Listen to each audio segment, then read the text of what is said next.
Hello, and welcome to this short video on the Kupo Stand Extensions. These solid steel, chrome-plated beauties give you those extra inches you may be lacking.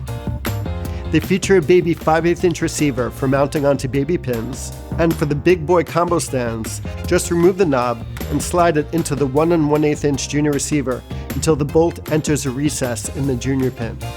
The safety recess on the top baby pin is knurled to prevent rotation. The very top of the pin has a female 1/4-20 thread to accept any gear with a 1/4-20 male thread, giving you great mounting flexibility. These stand extensions come in 6-inch, 12-inch, 18-inch, and 24-inch versions. Not sure which one to get? I'd recommend all of them, but there is a telescopic version as well. As its name suggests, it extends from 15.8 inches to 24 inches, giving you great flexibility. Here's a scenario I'm sure you're all too familiar with. You have limited gear with you, and then you run across a problem you need a solution for.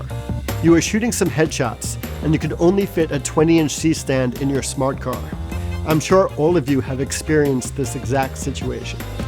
You're all set up, ready to do your portrait session, and your next subject approaches your lighting setup. How are you, sir? Give me a sec while I remedy the situation. We pop off the monolight, add a 24-inch stand extension to the top of the stand, we place the monolight on top of the stand extension, we make our final adjustments, and we are ready to shoot. Now that's a wrap. Thanks for watching. When it comes to your image-making dreams and your grip equipment, at Kupo, we like to say, never let go.